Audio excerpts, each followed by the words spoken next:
Here we go. Hello and welcome to Bounding Into Comics. My name is John Trent. I'm the founder and editor-in-chief at Bounding Into Comics. Today we're going to talk about Obi-Wan Kenobi Episode 3 and why it is the worst piece of Star Wars ever created. It is even worse than The Last Jedi. That is right, it is worse than Rian Johnson's The Last Jedi. So let's get into this. I wrote this article earlier today. It's titled Obi-Wan Kenobi Episode 3 beats The Last Jedi as the worst piece of Star Wars ever created, and indeed it does. And we're gonna go through the entire episode here in this video. So if you are looking to not be spoiled, I suggest you check out one of our other videos on the channel. So Lucasfilm outdid themselves with the Obi-Wan Kenobi Episode 3. It is actually worse than Rian Johnson's The Last Jedi. Not only is it worse than The Last Jedi, but it might actually be one of the worst episodes of television to ever air. And I'm not exaggerating. I think this is one of the worst pieces of television I've ever watched in my entire life, even outside of Star Wars. Separating from Star Wars, this is just absolutely garbage piece of television. The episode starts off with Obi-Wan attempting to commune with Qui-Gon Jinn while also replaying the revelation from Reva that Darth Vader is still alive. As Obi-Wan attempts to commune with Qui-Gon, the scene jumps back and forth between him and Vader putting on his mechanical suit of armor. There's actually nothing really to criticize here in the first couple of minutes.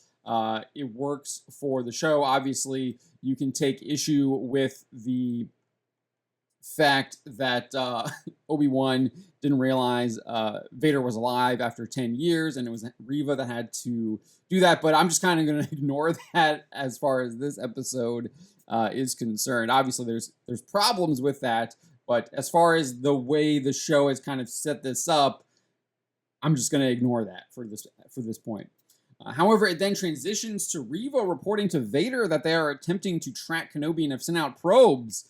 This is the beginning of numerous blunders and issues with the show. You're probably wondering why Reva informing Vader is a blunder. Well, when the episode switches back to Kenobi and Leia, Kenobi informs Leia their ship is on autopilot on a trade route. He even says, "I'm not in control of it." The ship then lands on the Imperial occupied planet of Mapuzo. No one is there to investigate the ship. The docking pad is manned by a number of droids who unload its cargo. It's extremely convenient there are no stormtroopers there because they more than likely would have identified the ship that Kenobi escaped on from that planet Daiyu. Regardless, Reva and the Imperial should have identified the ship that left Daiyu and figured out which planet it was heading to. In fact, they more than likely would have intercepted the ship, or at least attempted to intercept it along the trade route. It probably was the only ship that left. They probably have cameras in the port that identified the ship. They're just making the Imperials out to be complete incompetents that can't actually do their job, which is the utter opposite of the Imperials. They're actually ruthless and efficient at doing their job, especially when it comes to hunting Jedi. The whole point of the Inquisitors is that they've done their job so well that they're now hunting like really tiny, small fish because they've gotten everyone else and basically pummeled them into the ground. Also, if you recall in A New Hope, the Imperials easily identify the Millennium Falcon when they bring it on board the Death Star. An Imperial soldier informs Tarkin, "We've captured a freighter entering the remains of the Alderaan system. Its markings match those of a ship that blasted its way out of Mos Eisley." And the reason why they didn't intercept the Millennium Falcon is because they had no idea where it was going. But in this case, it's on a trade route. It's automated, so they clearly should know where this ship is going, where this cargo ship is going. Yet, they don't know. They have to send out these probes. They do have it like kind of, it's going to a number of mining colonies or mining planets, but they don't really know which one, which to me, unacceptable. They should know which planet it's going to. They should have honestly shot down the planet or shot down the ship before it even lands on the planet. And then if I'm really being honest, Kenobi should just be rerouting the ship to Alderaan. I don't understand why he's even going to this planet on autopilot. He should be taking over the ship and going to Alderaan and returning Leia to Alderaan. But that's beside the point. Apparently, he needs to go to this mining planet because that's where he ends up. So getting back to this Getting back to the actual article here, the issue is made even bigger as later in the episode, Riva informs her fellow Inquisitors that she did indeed pull the manifest of the cargo ship, right? She did that. That Kenobi boarded, but could only predict that it was going to a mining planet again. That kind of gets back to they narrowed it down, but they couldn't figure out which planet. It appears this was done in order to try and capitalize on member berries from Empire Strikes Back with the Imperial probe droids on Hoth. Yep, got to have those probe droids. Got to have the Inquisitors deploy them in order to find Kenobi, and one does indeed eventually identify them, so they're able to determine that he is on what is this planet called again? Mazapan or something like that? I don't remember. Anyways, getting ahead of myself, after arriving on Mapuzo, there it is, Mapuzo, Kenobi and Leia sneak around the droids so as not to be identified. It's so galling. However, they immediately set about on the main road and head toward the rendezvous point given to them by Haja Estri in the previous episode. Like, let me gotta sneak around and then I'm gonna just go stand on the main road. Like, it's like a deserted planet. Like, people aren't gonna be like, what are you doing here? Like, I don't think you should be here. Like, what's going on? The whole idea of them sneaking out of the freighter and then walking on the main road in broad daylight is galling. It's even more galling because they actually show stormtroopers either ordering laborers about or performing a stop and frisk style investigation on a number of the denizens of the planet. So it's like, yeah, we're just going to be out here on the main road and we see these stormtroopers over here that are looking like they're doing some kind of interrogation on these other citizens, but we're just going to go out here and hope they never notice us. Well, thankfully, we've got plot armor that they won't. So it's just absolutely, utterly stupid. Again, it makes Kenobi look dumb for being out in the open. It makes the Imperials look incompetent as well. Kenobi and Leia do eventually arrive at the rendezvous point. It's just like out in the middle of a field. There's like no buildings. There's no nothing. It's just in the middle of an empty, open space, which, again, doesn't make any sense. Yeah, we're going to have a rendezvous point in the middle of an open space. And then we get Obi-Wan completely out of character. He's just like immediately regret trusting Estri. He believes no one is coming.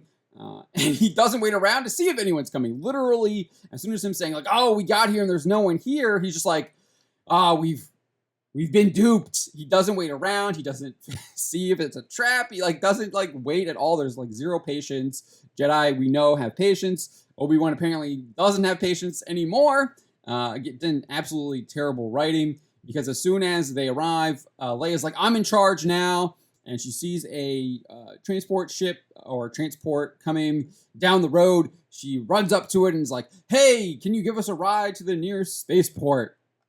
And she actually is bossing Kenobi around and is able to get them a ride on this transport, which ends up happening to be an Imperial transport.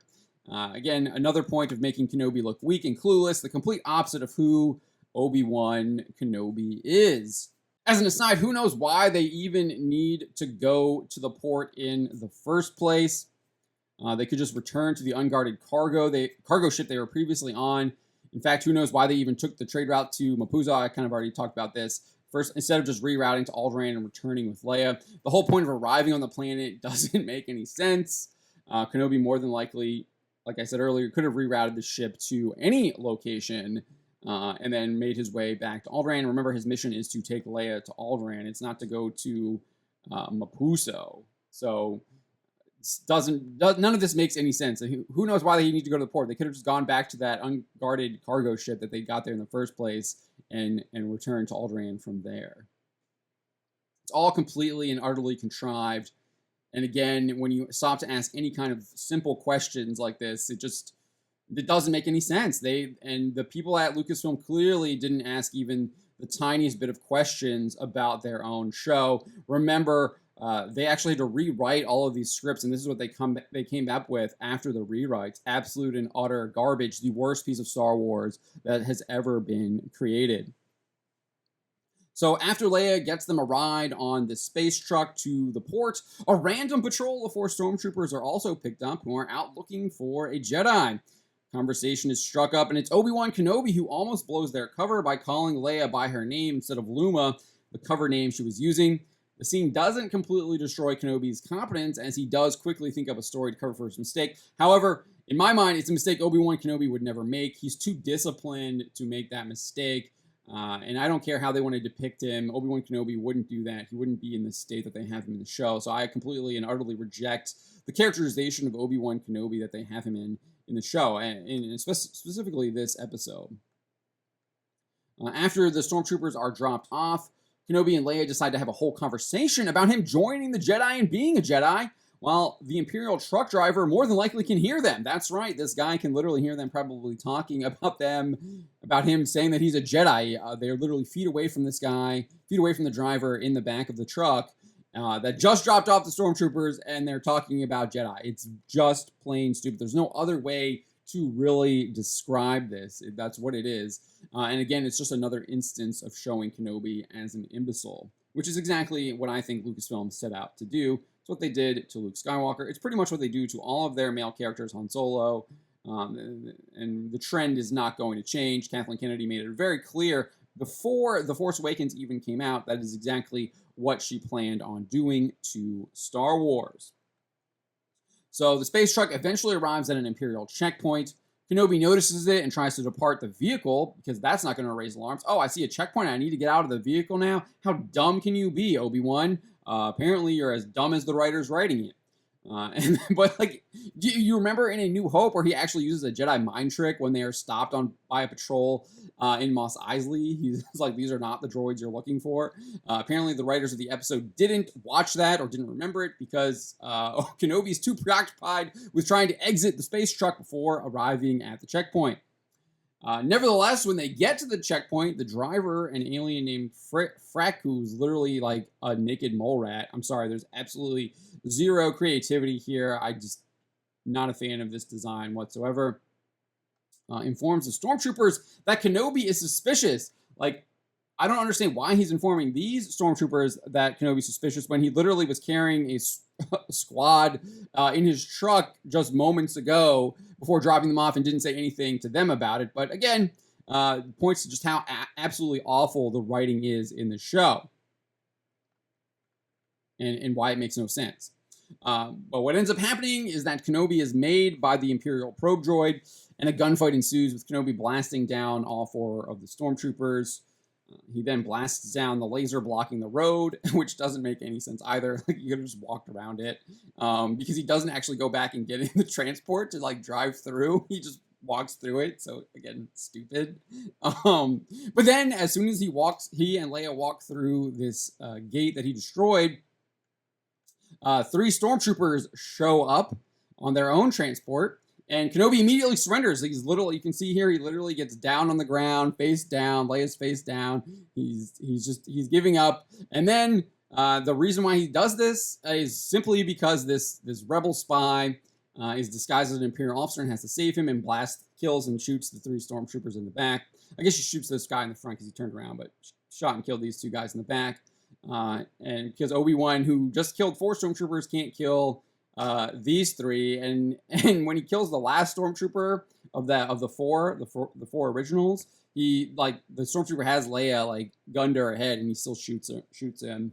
So it's like, why would he be surrendering to these 3? And it's clearly only because he has to be saved by the female character. And again, this is Kathleen Kennedy, Star Wars to a T.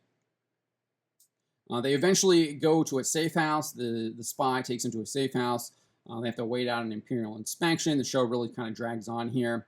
I guess you get some like member berries, Quinlan Voss, and like people like they explain that there's like an underground railroad. A rebel network is being formed. Yada yada yada. Gives Vader time to arrive on the planet, and then he proceeds to slaughter random people throughout the town. Leia and the rebel, whose name is Tala, decide to move up their rendezvous time with a pilot who can get them off the planet, despite the Inquisitors locking down all the ports on the planet. So the whole plan doesn't even make any sense. But I guess like we found out in the last episode that locking down ports and a planet doesn't actually work because you can still get off of it. Whatever. That doesn't make any... Again, another point in the plot that doesn't make any sense. Nevertheless, Kenobi decides to act as a distraction instead of fleeing with Tala and Leia through this tunnel. Who knows why he needs to be a distraction, because Vader clearly hasn't sensed him, despite sensing him almost immediately on the Death Star in A New Hope. And then Reva, who was also in this little town here, doesn't sense him either, despite being able to do so in the last episode, which is okay. Yeah, it just doesn't make any sense. But anyways, Kenobi decides to be a distraction, and he's just kind of like running around the town. And I guess they eventually get into like a mining area portion of the town. Riva, meanwhile, is like sweeping the town. Leia and Tala are running through the tunnel to the rendezvous point. Vader eventually confronts Kenobi. This is kind of the first moment of like teleportation in the show. He just like randomly shows up in front of Kenobi. Instead of trying to engage him in a fight, Kenobi decides to flee. However, after fleeing, he then draws his lightsaber, giving his location away. It doesn't really make any sense. Like, why would you run away and then draw your lightsaber? Whatever. It's what how they wrote it, I guess. Because that's what they wrote, and it's really, really bad. But Kenobi does eventually engage Vader in a lightsaber duel as the two face off against each other. Riva eventually discovers the safe house and the hidden tunnel. She's at the start where they were. It's kind of hidden by like this machine shop, behind this machine shop. Leia then convinces Tala to leave her and go help Kenobi, because Leia's always been in charge, even as a 10-year-old. Just so dumb. That 10-year-old is like making all the decisions for these people.